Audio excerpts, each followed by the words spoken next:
प्रातः स्मरणीय विश्ववंदनीय संतों के सम्राट सदगुरु कबीर साहिब जी के पावन चरण कमलों में त्रयवार बंदगी करते हुए मेरे मन मंदिर के आराध्य प्रातः स्मरणीय परम पूज्य गुरुदेव जी, अर्चनीय वंदनीय संत समाज, समस्त संत गुरुजनों के चरण कमलों में विनम्र त्रयवार साहिब बंदगी।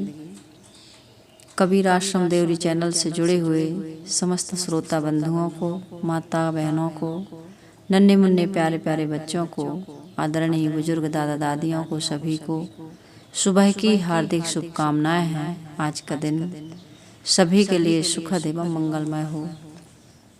आइए सदगुरु कबीर साहिब जी के इस महान ग्रंथ रत्न बीजक का ये जो तीसरा प्रकरण है, ज्ञान 34, इसमें आज सदगुरु कबीर साहिब जी खा अक्षर के माध्यम से हमें यह बताते हैं कि हमारे शत्रु हमारे दोष हैं। यदि हम अपने दोषों को जीत लेते हैं तो जीवन में कोई भी हमें किसी प्रकार से दुख पहुंचाने वाला, हानि पहुंचाने वाला या कष्ट पहुंचाने वाला नहीं रह जाएगा। इसलिए इस साखी में साहिब कह रहे हैं, खक्खा चाहे खोरी मनावे, खसमही छाड़ी दहूँ दिशि धावे, खसमही छाड़ी छिमा होए रहिए, होए नखीन अक्षय पद लहिए। सदगुरु खा अक्षर के माध्यम से यह बता रहे हैं कि यदि तुम सुख चाहते हो, शांति चाहते हो, अपना कल्याण चाहते हो या दुखों से निवृत्ति चाहते हो, अपने जीवन में कुशल मंगल चाहते हो, खैरियत चाहते हो, ये सब एक दूसरे से रिलेटिव चीज़ें हैं। एक दूसरे का सब एक दूसरे से कनेक्टेड है। शांति है, प्रसन्नता है, निर्भयता है, कुशलता है, खैरियत है, जो भी आदमी जो इन शब्दों का प्रयोग करता है। तो सदगुरु कबीर साहिब जी कहते हैं कि ये सारी चीज़ें यदि तुम अपने जीवन में चाहते हो तो क्या करना होगा। ऐसा नहीं है कि तुम चाहते हो तो नहीं मिलेंगे, बिल्कुल मिलेंगे। ये तो हमारे आपके सबके स्वरूप में है। हमारे आपके सबके स्वरूप में दुख नहीं है, चिंता नहीं है, टेंशन नहीं है, अभाव नहीं है, मौत नहीं है, किसी प्रकार का दुख है ही नहीं। फिर भी हम उसका एहसास करते हैं, उस दुख में, उस चिंता में, उस टेंशन में, उस तनाव में, स्ट्रेस में जी रहे हैं। अभाव की अनुभूति हमेशा होती है। एक कमी हमको हर समय खलती रहती है, अभाव लगता है। साहिब कहते हैं इसलिए लगता है, साहिब कह रहे हैं खसमही छाड़ी छिमा हुए रहिए। यहाँ पर सदगुरु कबीर साहिब जी खसमही शत्रु को कह रहे हैं। शत्रु भी होता है खसम का अर्थ, और स्वामी भी होता है। तो दोनों जो यहाँ शब्द आए हैं, खसमही छाड़ी छिमा हुए रहिए और खसमही छाड़ दहूँ दिस धावे, दो चीजें आई। साहिब ने 2 बार प्रयोग किया है। ऊपर में कह रहे हैं कि खसमही छाड़ी दहूँ दिस धावे, नीचे कह रहे हैं खसमही छाड़ी छिमा होए रहिए और होए नखीन अक्षय पद लहिए। खसम क्या है? हमारी यही शांति, यही प्रसन्नता, यही खैरियत, मंगल, यही स्वरूप स्थिति, आत्म स्थिति, मोक्ष, कल्याण। ये क्या है? खसमही। इसको ये कहाँ से मिलेगा, कैसे मिलेगा? ये मेरे स्वरूप में मिलेगा नहीं। मैं बिछुड़ चुका हूँ, मिला मिलाया है वो विस्मृत हो गया है, भूल गए हम उस चीज को। मिलना मतलब बाहर से मिलेगा, मिलना नहीं है। हम भूल चुके हैं, उसकी याद करना है। हमने उसको पीठ दे दिया है।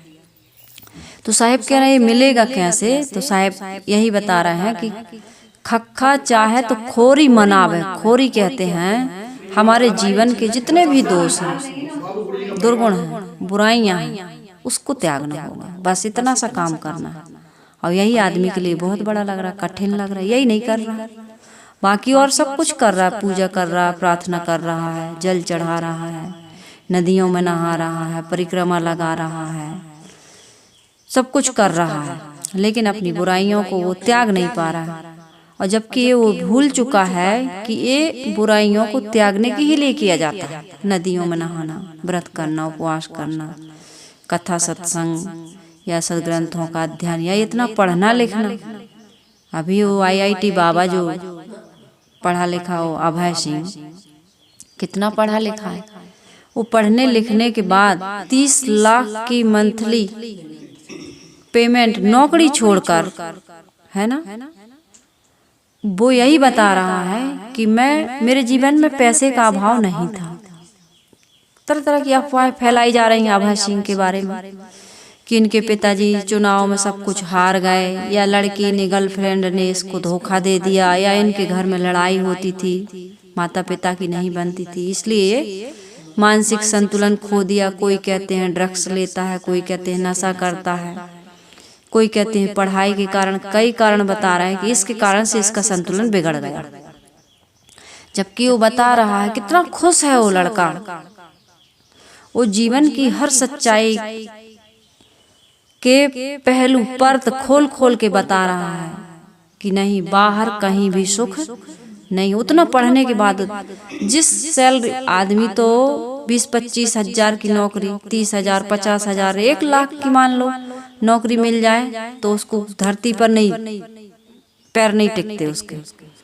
वो दुनिया भर का घर बनाएगा, मकान बनाएगा, अनेक प्रकार के भोग सामग्री, मतलब विलासी जीवन जीने के लिए वो बड़ा लोलुप हो जाता है। बड़ा उसके मन में ये विचार आता है कि अब क्या कमी मेरे जीवन में, और अंत में वो पश्चाताप करता है। लेकिन ये IIT बाबा कह रहे हैं, अभय सिंह जी कह रहे हैं कि इसमें शांति नहीं है। मुझे देखना था कि ये चित्त कैसे काम करता है, मन कैसे काम करता है, बुद्धि कैसे काम करती है, इंद्रियां कैसे काम करती हैं, ये जितने भी हमारे शरीर के सिस्टम्स हैं वो कैसे एक्टिवेट होते हैं, कैसे इनको हम कंट्रोल में कर सकते हैं, कैसे अपने मन को देख करके अपने मन से हम शून्य की ओर जा सकते। शून्य की बात करता है, बताइए। आज का पढ़ा लिखा, इतना पढ़ने लिखने के बाद इतना योग्य, हर विषय में जानता है, और शून्य की तलाश कर रहा है। शून्य की, शून्य इसी को कहते हैं, शून्य कहते हैं केवल को, मोक्ष को, कल्याण को। शून्य में मतलब शांति है, वहां पर ना मौत है, ना जन्म है, ना संयोग है, ना वियोग है, ना मिलना है, ना बिछुड़ना है। उस अवस्था की वो खोज कर रहा है और उसको उसका अनुभव भी हो रहा है। और दुनिया कुछ भी कहे उसके लिए वो हंसता है, हंसता रहता है ना हमेशा। फक्कड़ हो गया है, कहीं माला पहन लेता है, नाखून बढ़ा लिया, उसको कौन हमें क्या कह रहा है कि हम कैसे, जहां भी जिससे मिल रहा है सब कहीं से वो परीक्षा कर रहा है। परीक्षा है ना, जिसको कहते हैं कि प्रयोग करना, अनुभव करना, प्रैक्टिकल करना। वो प्रैक्टिकल कर रहा है हर कहीं कि ये बाबा है, ये ग्रस्त है, ये चर्च में क्या है, गांजा में क्या है, शराब में क्या है, मांस में क्या है, मैथुन में क्या है, हर चीज का उसने विषय का परीक्षण कर लिया और उसको लगा कि कहीं बाहर में कुछ भी नहीं है। ये वास्तविकता है। आदमी कहीं भी जाकर के चिपक जाता है, वो चिपका नहीं है कहीं भी। प्रयोग करके देख लिया उसने। तो सदगुरु कबीर साहिब जी भी यही बता रहे हैं। आज की जनरेशन को ये समझना चाहिए, समाज की जो व्यवस्था है नारियों पर से, नारियों को जो दोहन किया गया, शोषण किया गया, इनको इतना सताया गया, आज भी वही हो रहा है। आज भी इनको मारा पीटा जाता है। आज भी कई प्रकार की मान्यताओं की लादी लाद करके उनका आज भी शोषण कर रहा है समाज। और किस प्रकार से स्त्रियों को भी अपने मन इंद्रियों को या अपने आत्मा को या समाज के सिस्टम को समझ करके अंतर्मुख होकर के आत्म कल्याण की ओर अग्रसर होना चाहिए, दुखों की निवृत्ति करना चाहिए। इस पर फोकस कर रहा हो, समाज के ध्यान केंद्रित कर रहा है। उसने देखा है कि 4 साल की बच्ची का मान लीजिए बलात्कार हो रहा है। समाज कहता है कि नहीं, लड़कियों की गलती है, कपड़े कम पहनते हैं लड़कियां, घर तो 4 साल की बच्ची घर से ना निकले क्या?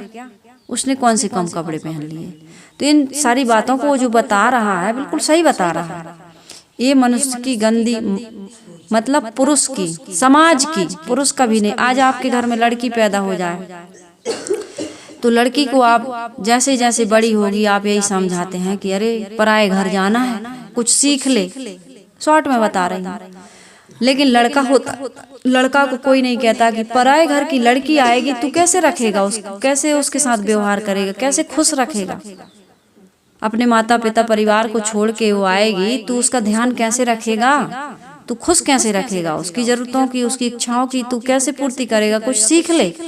आज तक मुझे नहीं लगता किसी भी माँ ने, कोई माँ होगी ऐसी, बहुत कम, ऐसा तो नहीं है कि नहीं होगी, लेकिन बहुत कम ऐसी माँ होगी जो ये कहती होगी अच्छे लक्षण सीख ले, आदतों को अच्छा सुधार के रख, सबके साथ प्रेम से रहना सीख, इज्जत करना सीख। जबकि हमारे धर्म ग्रंथ कहते हैं यत्र नार्यस्य पूजन्ते रमन्ते तत्र देवता, लेकिन आज घर में बेटी की, बहन की, पत्नी की, माँ की कितनी पूजा हो रही है, ये हमको विचार करने की आवश्यकता है। सीता भी तो राम के साथ बन गई थी और उनने कौन सी मर्यादा का उन्होंने उल्लंघन किया? मुझे तो नहीं लगता कि सीता ने किसी भी मर्यादा का उल्लंघन किया हो। लेकिन आज सीता को कोई नहीं पूजेगा, लेकिन राम को ज्यादा पूजते हैं। जबकि उसी राम ने, मर्यादा पुरुषोत्तम राम ने सीता के साथ मुझे नहीं लगता कि उतना अच्छा व्यवहार किया, क्योंकि एक गर्भवती अवस्था में, गर्भ की अवस्था में अपनी पत्नी को लोक अपवाद के कारण जंगल में ये कह के छुड़वा दिया कि राम ने समाज के अपवाद के कारण तुम्हारा सदा सदा के लिए त्याग कर दिया। ये कितनी बड़ी बात, किसी स्त्री को पति ऐसा छोड़ दे, और इस ढंग से अपवाद के कारण से। जबकि सीता ने, कहते हैं कि वहाँ अग्नि परीक्षा जो भी ढंग से दी हो, अपने पति को उन्होंने पूरा विश्वास दिलाया था कि मैं स्वेच्छा से नहीं गई थी और मुझे रावण ने मेरे साथ किसी भी प्रकार का कोई जबरदस्ती करके मेरे शील को, मर्यादा को, मेरी इज्जत को उसने तार नहीं किया है। और रामायण कहती है कि राम के, सीता के पास जब भी रावण जाता था तो स्त्रियों को लेके जाता था, मंदोदरी को साथ में लेके जाता था, और पहरे में भी कोई पुरुष नहीं थे, वहां राक्षसनियां थी। तो मेरे कहने का मतलब ये है कि हम जब तक अपने समाज में या जीवन में जो हमारी बुराइयां आ गई हैं, कमियां आ गई हैं, गंदगी आ गई है, उसको नहीं सुधारेंगे, तब तक उस शांति की, उस कुशलता की, उस मंगल की, उस खैरियत की, फोन में तो हम कह देते हैं कैसे हो भाई, और हेलो, और सब हाँ बढ़िया, एकदम बढ़िया, सभी को ये कहना पड़ता है कि एकदम बढ़िया है, कितना भी दुख हो लेकिन और सुना, हाँ सब ठीक है, ठीक ही कहना पड़ता है ना। धीरे धीरे फिर वो बताता है, कभी इतना कोई बात प्रसंग आ जाता है तो भले कहता है। तो मैं ये कह रही हूँ, मैंने शुरू में ये भूमिका इसलिए कही, इतनी सारी बातें इसलिए कही कि ये जरूरी है। मैं ये कह रही हूँ कि यदि जब तक हम दोषों का सुधार नहीं करते हैं और बुराइयों का त्याग नहीं करते हैं और मन इंद्रियों को अपने बस में नहीं करते, तब तक जीवन में न शांति मिलेगी, न प्रसन्नता मिलेगी, न मंगल होगा, कुछ भी नहीं मिलेगा जो हम चाहते हैं। असल में हम चाहते हैं ना जो बड़ी चीजें हैं, बड़ी चीजें क्या? शांति, निर्भयता, प्रसन्नता, स्वतंत्रता। मैं हमेशा कहती हूँ इन शब्दों को, यही तो चाहता है। आंतरिक मांग तो हर व्यक्ति की यही है, तो ये मिलने वाला नहीं है। साहिब कह रहे दोषों का त्याग, 10 दोष होते हैं। वाणी में दोष आ गया है, गाली, निंदा, झूठ। हमारे मन में दोष आ गया, ईर्ष्या, क्रोध, मान, छल। हमारे आचरण में दोष आ गया है, शरीर से जो आचरण करते हैं, चोरी, हिंसा, व्यभिचार। ये पूजा से दूर होगा तो पूजा से कर लीजिए, प्रार्थना से दूर होगा तो प्रार्थना से कर लीजिए, किसी की पूजा करने से, नदी में नहाने से, व्रत उपवास करने से, जिस साधन से आपके दोष दुर्गुण दूर हों उसको आप अपना लीजिए, इसमें कोई बुराई नहीं। किसी भी रास्ते से कोई शंकर का पुजारी होके भी इनका त्याग कर देता है, कोई विष्णु का, कोई राम का, कोई दुर्गा का, कोई काली का, कोई गणेश का, कोई हनुमान का। कोई भी देवी देवता बुरे नहीं है। आप जिसका आधार लेकर के, जो भी गुरु आपको मिला, जैसी भी साधना आप अपनाएं, काम यही करना है आपको, काम आपको यही करना है। रास्ता अलग हो सकता है, कोई मोटरसाइकिल से जा रहा, कोई हवाई जहाज से जा रहा, तो कोई 4 व्हीलर से जा रहा, कोई पैदल, कोई साइकिल से। ये अपने अपने साधन है, अपना अपना रास्ता है। कोई किसी रास्ते से जा रहा, कोई किसी रास्ते से जा रहा, कोई साधन अपना रहा, साधना कर रहा है, तो काम यही करना है। अभय सिंह ने यही किया, कबीर साहब ने यही किया, बुद्ध ने यही किया, महावीर ने यही किया, मीरा ने यही किया, जितने भी महापुरुष हुए उन्होंने यही किया। क्या क्या कह रही हूं मैं? क्या किया? अपने दोषों का सुधार किया, दोषों का सुधार किया। जो मिस्टेक आ गई है, जैसे कल पुर्जा बिगड़ गया कोई गाड़ी का, तो उसको सुधारा जाता है ना।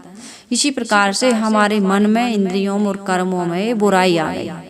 वाणी दी थी मीठा बोलने के लिए, और सत्य बोलने के लिए, प्रिय बोलने के लिए, हितकारी बोलने के लिए, कल्याणकारी बोलने के लिए, लेकिन हमने कटु, असत्य और अश्लील बोला। ये हमारी वाणी का दोष है, इसको दूर करना है। मन मिला था, चित्त मिला था, बुद्धि मिली थी, अंतःकरण मिला था, फूल रहन की टोकरी। कबीर साहब कह रहे हैं अच्छे विचारों को रखने का ये हमको अंतःकरण एक पात्र मिला था। जो भी हम देखते सुनते भोगते हैं उससे एक संस्कार ग्रहण होता है कि नहीं? वो संस्कार कहाँ टिकता है? हमारे चित्त में।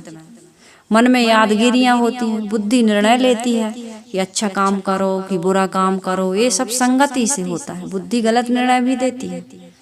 हमारा मन का सिर्फ काम है सोचना। वो अच्छा भी सोचेगा, बुरा भी सोचेगा। ये आपको मैटर देना है कि अच्छा सोचे हो। तो कैसे सोचेगा? जब अच्छे लोगों से मिलोगे, अच्छी जगह रहोगे, अच्छे कार्य करोगे, तब वो अच्छी बात सोचेगा। अच्छी पुस्तक पढ़ोगे, अच्छे दृश्य देखोगे, इंद्रियों से आहार शुद्ध होगा। इंद्रियों का आहार शुद्ध होगा। कठोपनिषद में कहा आहार शुद्धो सत्य शुद्धि, सत्य शुद्धो ध्रुवा स्मृति, स्मृति लभ्य सर्व ग्रंथि नाम विप्र मोक्षा। कल्याण का साधन सिर्फ यही है, आहार शुद्ध हो। आपका जो आहार है ये तो भोजन के लिए नहीं कहा जा रहा है। हम जो प्रत्येक इंद्रियों से विषय ग्रहण कर रहे हैं, आहार है हमारा। आँख से हम क्या देख रहे हैं, ये आहार है। कान से हम क्या सुन रहे हैं, वो भी आहार है। नाक से क्या सूंघ रहा है, जीभ से क्या चख रहा है, और त्वचा से हम कैसा स्पर्श कर रहे हैं। स्पर्श विषय भी है ना। शब्द, स्पर्श, रूप, रस, गंध 5 विषय हैं। पंचकोश है, 5 कोशों से शरीर बना हुआ है। सप्त धातुएं भी लगी। ये शरीर ऐसे ही नहीं बना है, ये बड़े बहुत उससे बना है। कबीर साहब ने कहा है ना कि चदरिया झीनी रे झीनी, ये ऐसे ही नहीं बना है। ये भजन है बहुत सुंदर, चदरिया झीनी रे झीनी। सदगुरु कबीर साहब जी का ये भजन आप सुनिएगा। इतना मस्ती से, इतना साहब जी ने बड़े उससे इस भजन को बनाया है। बड़ा मार्मिक भजन है। ये जो शरीर मिला है अपन को, हमको, आपको, सबको बड़े जतन से, बड़े यतन से, बड़े प्रयास से मिला है। 84 लाख मंजिल तय करने के बाद ये मानव जीवन मिला है। इस मानव जीवन की विशेषता है, इस मानव जीवन से हमें करना क्या चाहिए? इंद्रियों के गुलाम नहीं बनना है, मन के गुलाम नहीं बनना है। यदि फिर मन इंद्रियों के गुलाम बन जाएंगे तो हम जो पंचकोश है, या जो हमारी जो ये जो होते हैं कुंडलिनियाँ, 7 मूलाधार, स्वादिष्ठान, मणिपूर्ण, अनाहत, विशुद्धि, आज्ञा चक्र, सहस्रार, ये है ना अष्टकमल के बारे में जो बताया है। यदि तुम तीनों तक ही रह गए, ऊपर नहीं उठ पाए, तो तुम्हारा कभी भी उद्धार नहीं होगा। आप फिर कहाँ जाओगे? जैसे हम आपको कोई चीज दें और आप उसका उपयोग ना करें, उसको रखे ही रहें, तो हम कहेंगे भैया ये चीज़ हमारी वापस दे दो, आप जो इस्तेमाल कर रहे हैं उसी में आप अपना गुजारा करो। तो ये प्रकृति भी आपको फिर मानव जीवन में आने का चांस दोबारा नहीं देगी। साहिब कहते मानुष जन्म चुके हुए अपराधी। तो मैं ये कह रही थी कि पहले तो बुराइयों का हम सुधार करें और दोषों का त्याग करें। ये दोष भी, दोष दुर्गुण, अनेक प्रकार के दोष हैं हमारे जीवन में। झूठ बोल देते हैं, बुराई कर देते हैं, दूसरे का लूट लेते हैं, छीन लेते हैं, बिगाड़ देते हैं। नहीं बिगाड़ देते हैं, मिला देते हैं। शुद्ध चीज को दूध में पानी मिला देते हैं, चावल में कंकड़ मिला देते हैं। बहुत प्रकार के हमारे जीवन में दोष आ गए हैं, बुराइयां आ गई, कितना बताया जाए। तो इसको हमको दोषों को त्याग करना है और मन और इंद्रियों को शुद्ध करना। आहार शुद्ध हो, सत्य शुद्धि। जब तक आहार शुद्ध नहीं हो, इंद्रियों का आहार शुद्ध नहीं होगा, तब तक हमारा अंतःकरण पवित्र हो ही नहीं सकता। अंतःकरण की पवित्रता के बिना हमारा मन एकाग्र हो ही नहीं सकता है। और मन में तरह तरह के विकार भर लिए, इंद्रियों से जो भी विषय मिला ग्रहण कर लिए, मन में उसका संस्कार आ गया, अंतःकरण में उसके यादगिरियां हैं, विचार हैं, वो सारी चीजें हैं ना। तो आपके जीवन में आपकी जो मनोवृत्ति है, जो सोच है, वो आपका कभी भी संतुलित नहीं हो सकता। आपको शून्य में नहीं पहुंच सकते आप, मोक्ष की या केवल की अवस्था में आप नहीं पहुंच। आपको विचार ही प्रभावित। ध्यान में बैठते हो तो क्या होता है? ध्यान में जब बैठते हैं तो क्या होता है? कहीं भी आप कितने लोग जो विचार सुनेंगे वो ध्यान में नहीं बैठते होंगे। आप अकेले बैठते हैं एकाग्र होके, तो आपका मन कहाँ कहाँ भटकता है। जहाँ जहाँ आपने जो जो विषयों का आपने चयन किया है, जो जो देखा सुना सूंघा भोगा है चखा है, उसी की तो याद आपको बार बार आपको वही फिर कराने के लिए अतृप्ति असंतोष, जितना भोगते उतना खालीपन लगता है। वो बकरा वाली कहानी, बकरा को पूरा राज्य पेट नहीं भर पाया। एक व्यक्ति समझदार था, विवेकी था, उसने पेट भर खाने दिया। उसके बाद एक लाठी से उसके मुंह में मारना शुरू किया कि तू दिन भर खाता रहेगा, तेरा पेट नहीं भरेगा, भाई खाने लायक तूने खा लिया है।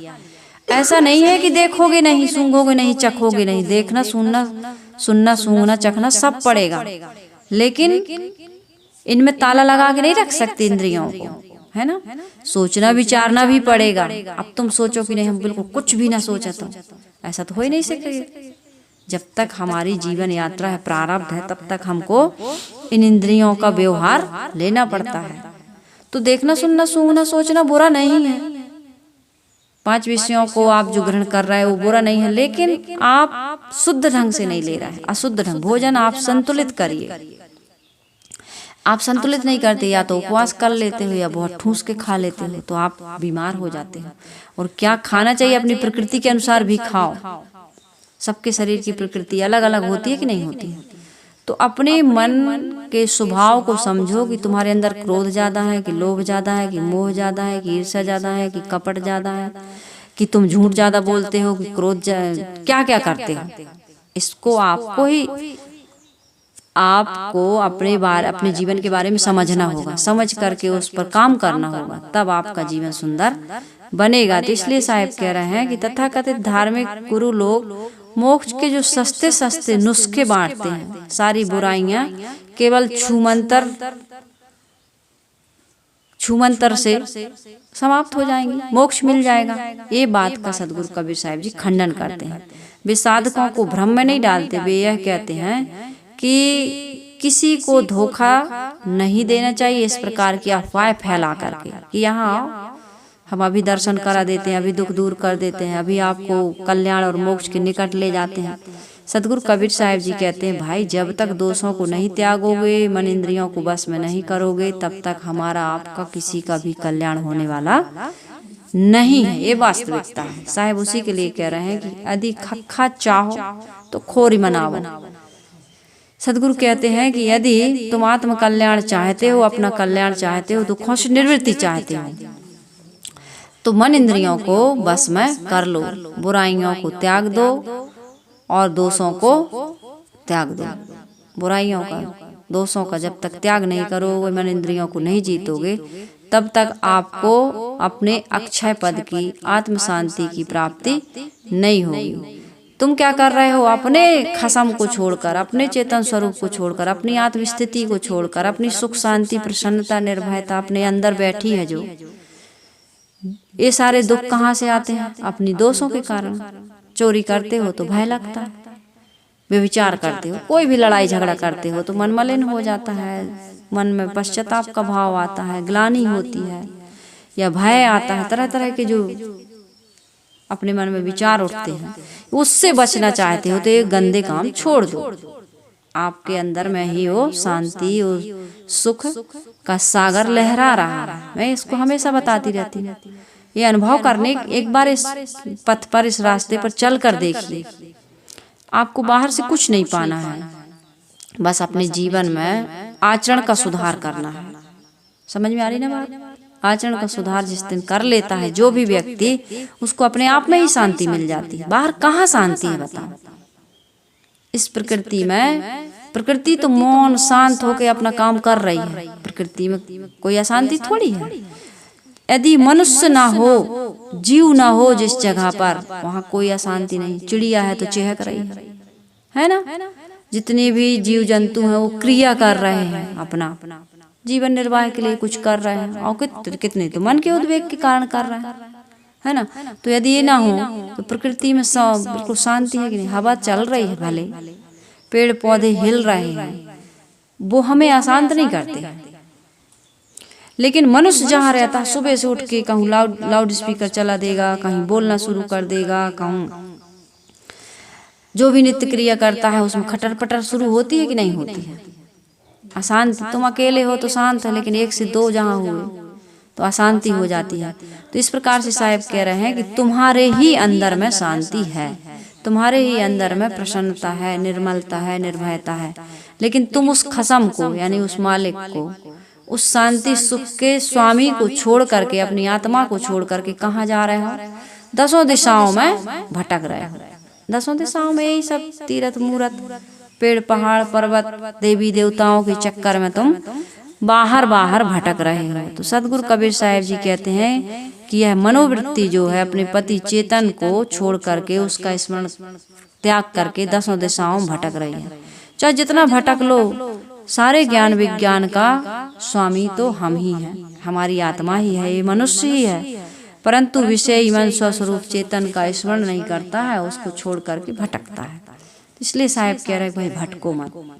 खसमही छाड़ दहू दिश धावे, और खसमही छाड़ छिमा होए रहिए, तो होए न खीन अक्षय पद लहिए। हम सबके जीवन में विघ्न आते हैं, बाधाएं आती हैं, प्रतिकूलताएं आती हैं, क्योंकि इस प्रकृति और मनुष्य के जीवन, इसके संपर्क से हमारे जीवन में कई प्रकार के द्वंद्व आते हैं। उन द्वंद्वों को, उन विघ्न बाधाओं को निर्विकार भाव से यदि हम सह लेते हैं, कि ये तो होता ही रहता है, शरीर में रोग आएगा, लोग हमसे मिलेंगे तो बिछड़ेंगे भी, और उनके स्वभाव के अनुसार वो हमसे व्यवहार करेंगे।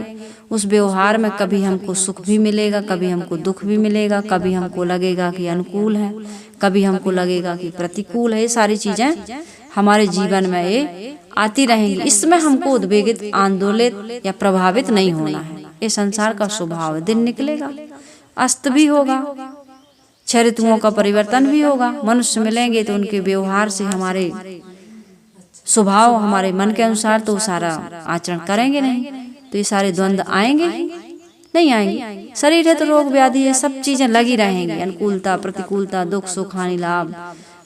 कोई हमको शत्रु के जैसे लगेगा, कोई हमको मित्र के जैसे लगेगा, क्योंकि कोई अनुकूल हो जाएगा तो मित्र बन जाता है, प्रतिकूल हो जाता है, हमारे स्वार्थ में किसी प्रकार की बाधा पहुंचाता है तो वो शत्रु लगने लगता है। तो ये मन का और हमारे स्वार्थ का खेल है। कोई मित्र शत्रु नहीं है, जिसको हमने शत्रु मान लिया है वो दूसरे का मित्र है, तुम्हारा शत्रु कैसे हो जाएगा? यदि वो बुरा होता तो वो तो सबके लिए, नीम में कड़वाहट है तो सबके लिए है, मिर्ची में तितास है तो सबके लिए है, नींबू में खटास है तो सबके लिए है। लेकिन एक व्यक्ति ऐसा नहीं है। एक व्यक्ति आपके लिए शत्रु है तो दूसरे के लिए वो दूसरे का किसी का मित्र है, आपके साथ लड़ता झगड़ता है लेकिन दूसरे के साथ बड़े प्रेम से रहता है। तो व्यक्ति कहाँ अच्छा या बुरा हुआ? वो व्यक्ति ना अच्छा हुआ ना बुरा हुआ। इस विषय को समझिए थोड़ा गहराई से। ये तो हमारी मान्यता के ऊपर आधारित है, तो अपनी कोई ऐसी इस प्रकार की मान्यता नहीं बनाना है हमको। बिल्कुल इम्पटी, खाली होकर के जियो, शून्य में होकर के जियो, कुछ नहीं है। अपने को देखते रहो, अपने में लीन होते रहो, अपने में डूबते रहो, अपने में लौटते रहो। बाहर कहीं भी शांति प्रसन्नता एक रास्ता नहीं है। इस बात को जल्दी से जल्दी हर व्यक्ति को समझने की आवश्यकता है। ये मानव जीवन जो मिला है ना हमको, इस मानव जीवन को हमें सफल सार्थक बनाना, इससे बड़े बड़े प्रयोग किए जा सकते हैं, कर रहे हैं लोग। वैज्ञानिकों ने कितना कितना बड़ी खोज कर दी, बताओ। कोई स्पेस की खोज कर रहा, कोई तत्वों की खोज कर रहा, कोई ब्रह्मांड की खोज कर रहा, कोई पिंड में बैठा हुआ है चेतन आत्मा, जिसको आदमी कहाँ कहाँ खोज रहा है, वो अपने अंदर खोज लेता है। खोज कर रहा है कि नहीं? किस साधन से कर रहा है? मनुष्य शरीर रूपी साधन से कर रहा है। और ये हम सबको, आपको सबको मिला है। तो इस शरीर रूपी साधन से हमको यही काम, शुकर कुकर जैसे भोगों को भोगते हुए अतृप्त रहकर मर जाना, ये हमारे मानव जीवन की सार्थकता नहीं है। फिर हमने इतने मोक्ष भूमिका, कल्याण भूमिका को पा करके भी हमने फिर कुछ नहीं किया। सदगुरु कबीर साहिब जी कह रहे हैं, चदरिया झीनी रे झीनी। ये चदरिया क्या है, मानव जीवन क्या है, ये भी समझ लें। एकदम नाजुक है, झीनी झीनी महीन नाजुक क्या कहते हैं, बबूला, पानी का बबूला कब फुट से फूट जाए। जस द्वारे का पिंजरा तामे पंछी पौन, रहबे को अचरज है जात चंबो कौन। यह तन कांचा कुंभ है लिए फिरे ते साथ, टपका लागा फुट गया कछु न आया हाथ। आदि आदि बातें जो हमारे महापुरुषों ने कही हैं। तो चदरिया झीनी झीनी है, अष्ट कमल का चरखा बनाया, 5 तत्व की पूनी। 5 तत्वों से बना है, पंच महाभूतों से बना हुआ ये शरीर। कौन कौन से हैं अंशु? 5 तत्व कौन कौन से हैं? ये तो इंद्रियां हुई, आंख नाक कान इंद्रियां हुई। तत्व क्या है? हाँ, पृथ्वी जल अग्नि वायु आकाश। पिछले साल सुनी थी ना, और बीच में रिवीजन किया था, कल परसों किया है। हाँ, गर्मी की छुट्टी हो गई, देखो फिर से आ गई हमारी पिछले साल की स्टूडेंट, है ना। ये भौतिक पढ़ाई भी कर रही है और जीवन की पढ़ाई भी कर रही है। वो तो केवल हमें जीवन निर्वाह की पढ़ाई है, लेकिन ये जीवन जीने की पढ़ाई है। गर्मियों की छुट्टी में यहाँ बच्चियाँ आती हैं, तो उसका नाम अंशु मैंने पूछा।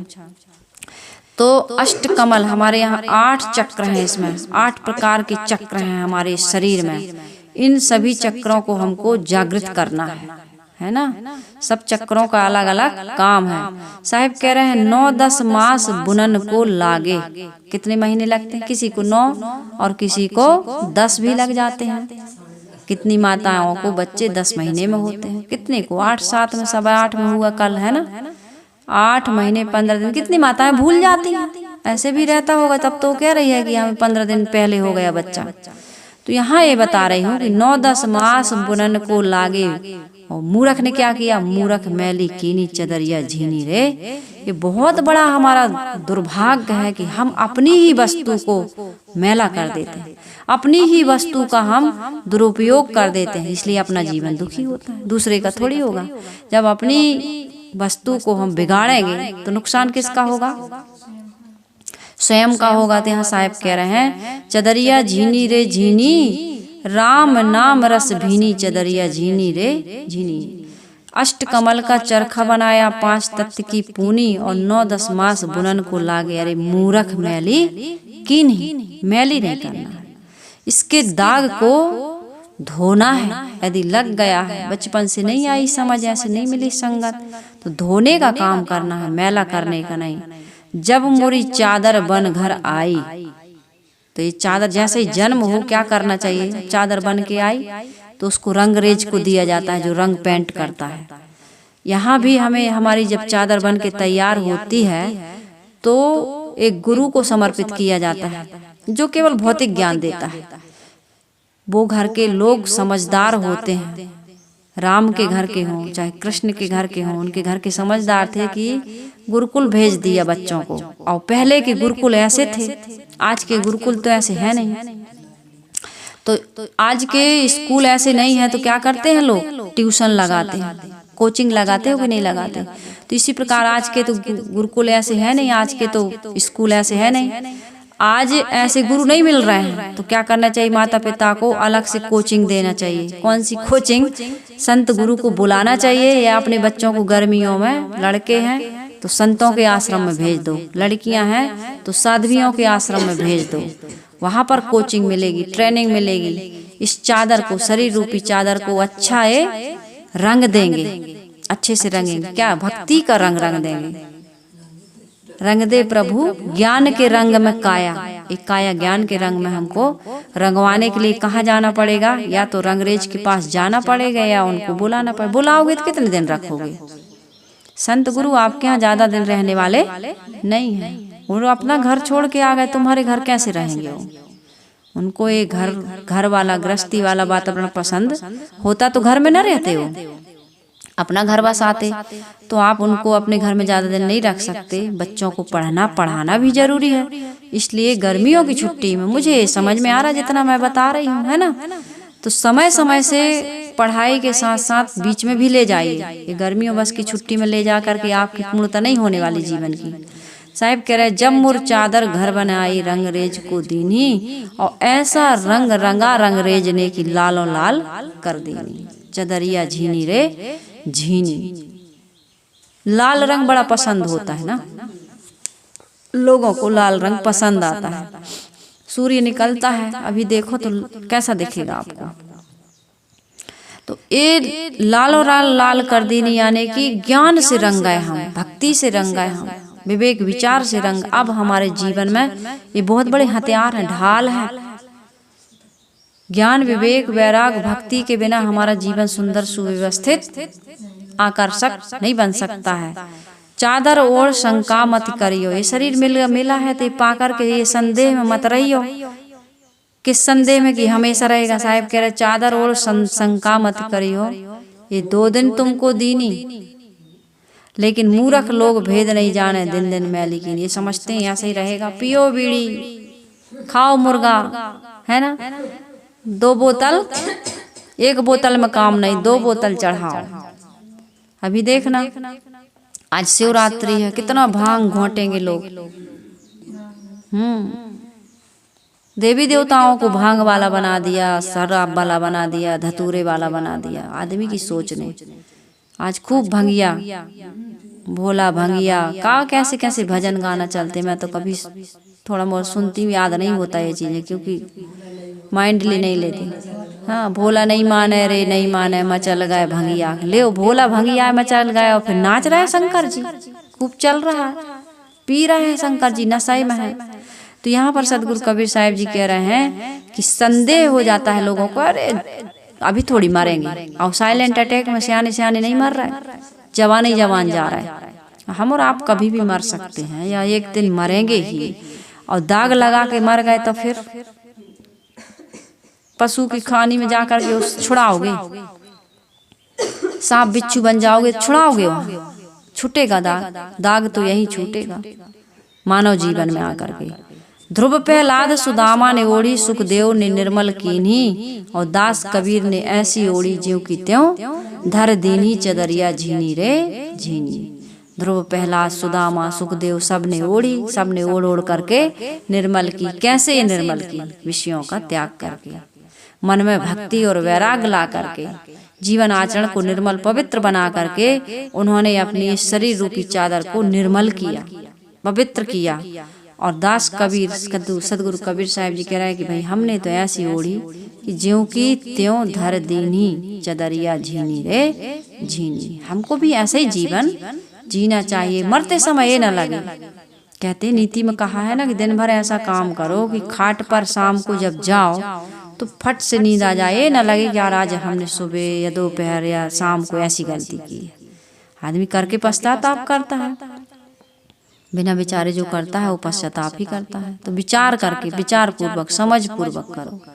और 6 महीने ऐसा काम करो कि चौमासा। पहले के समय में बारिश में आदमी घर से नहीं निकल पाता था, ये पक्की सड़कें या पक्के मकान नहीं थे, या आपके घर में ये गैस चूल्हा नहीं था, ये इंडक्शन नहीं थे।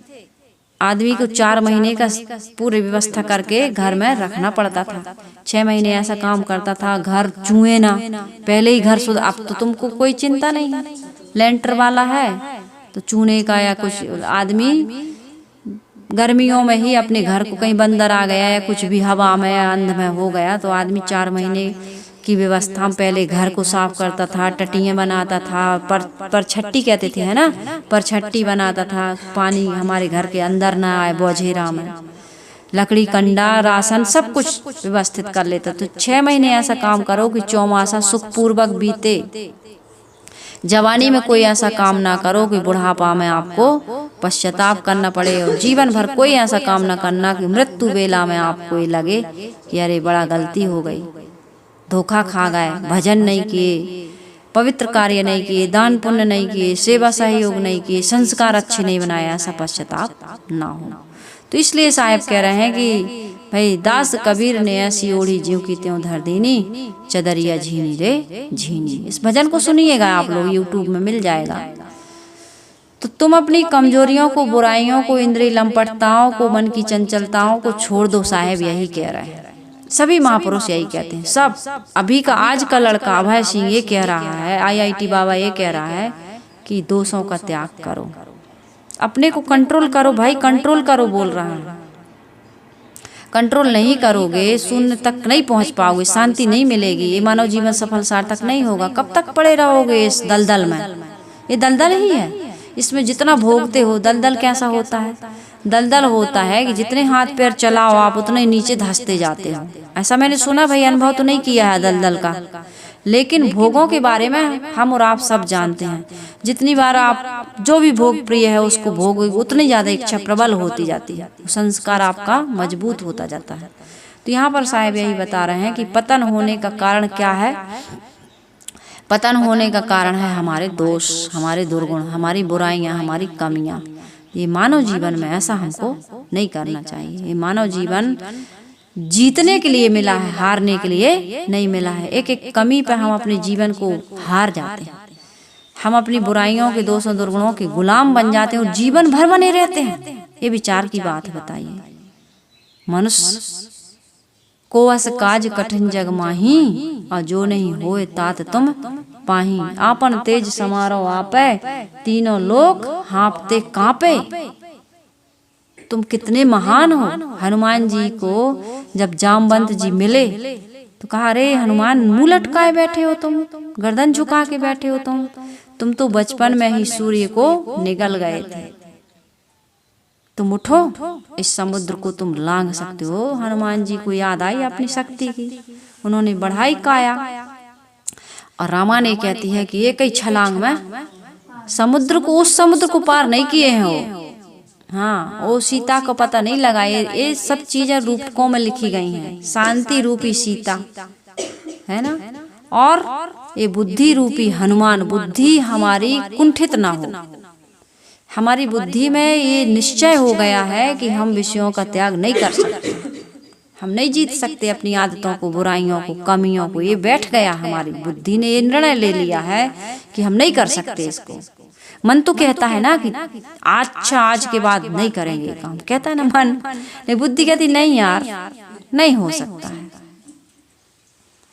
ये हमारे सिस्टम अंदर में क्या क्या चल रहे हैं, इनको समझो। कैसे समझोगे? जब तक आप शांत एकांत नहीं होगे, जब तक ऐसे गुरुओं के पास नहीं जाओगे, जब तक उनका त्यागमय जीवन नहीं देखोगे, उनके विवेक से आपका विवेक नहीं टकराएगा, जागृत नहीं होगा विवेक, तब तक आपके जीवन में दुख बना ही रहेगा, हमारे आपके सबके जीवन में।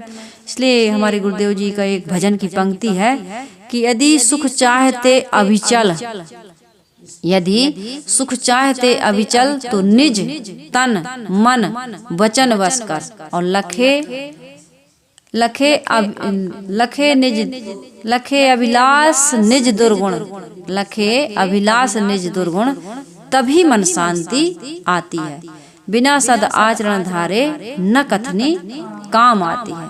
ये तन मन इंद्रियां चंचल सदा नर को नचाती हैं। कितना बढ़िया भजन है ये साहिब जी का, गुरुदेव जी का। बिना सदाचरण धारे न कथनी काम आती।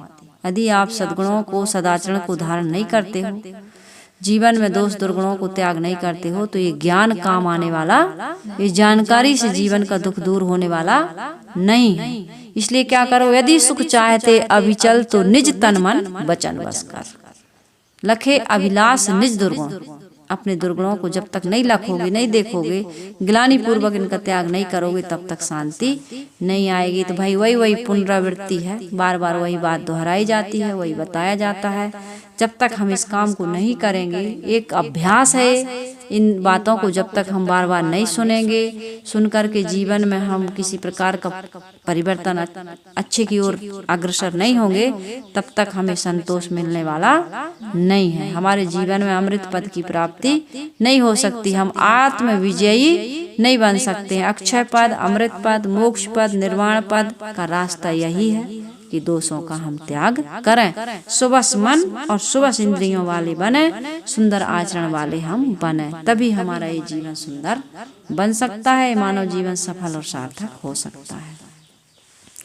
उसके लिए रास्ता आप अपने अनुसार चुन सकते हैं। काम आपको, हमको, सबको यही करना है। इसमें किसी मतपंथ संप्रदाय की या किसी प्रकार की साधना पद्धति की खंडन नहीं है। आप जिस रास्ते से अच्छा लगे आपको चलिए, पूजा करके, दिया जलाकर, मंदिर में जाके ये काम होता है तो ये काम आप करिए, लेकिन सत्संग जरूर करिए। एक अपने जीवन में गुरु जरूर बनाइए जो आपका ऐसा पथ प्रदर्शक हो, जो ये बताए कि तुम्हें बाहर ना भटकाए, तुम्हारी मंजिल बाहर नहीं भीतर है, लेकिन तुम बाहर अटके हो इसलिए भीतर नहीं पहुंच पा रहे हो। ये बात बताने वाला गुरु आपको मिलना चाहिए। तो बहुत सुंदर सदगुरु कबीर साहिब जी का ये ज्ञान चौतीसा, जिसमें केवल ज्ञान ही ज्ञान भरा है, जानकारी ही जानकारी हमको मिलने वाली है।